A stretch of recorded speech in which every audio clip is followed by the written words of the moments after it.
guys! Hello guys! So for today's video, ipapakita ko sa inyo yung mga napamili ko sa Walmart. As a Filipino, diba? It's our nature na mag-convert. But, one of the things na hindi dapat natin gawin ay ang mag-convert. Kasi masyadong masakit sa bulsa, guys. Habang naglalakad ako sa Walmart, titingin ako ng mga prices ng mga kung ano-ano. Luckily, I found this athletic shirt na sobrang ganda ng tela. Pang jogging, pang walking, comfy lang niya. So, kung sa Pilipinas, bibilhin mo to, 1,000 plus pesos. Pero dito, dahil naka-clearance sale siya, sobrang saya ko, guys. Kuha lang natin siya for only $2.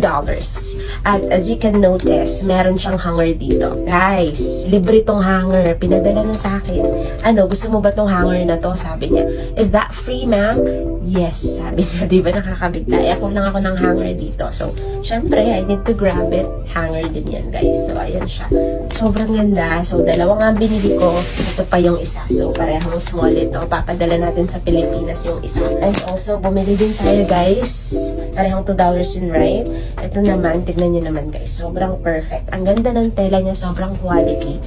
Ayan o, flowy dress siya. And then may bulsa guys. Dalawang bulsa. I just got this for only $2.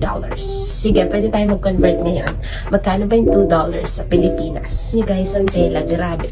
Sobrang cotton. Yung mga good buy ko ngayon. $6, meron na akong ganitong mga damit. At kung pupunta ka ng mga supermarket dito, titignan mo lagi yung na may clearance sale kasi doon ka talaga makakamura and pwede mo siyang ipadala sa Pilipinas. That's all for today. Bye!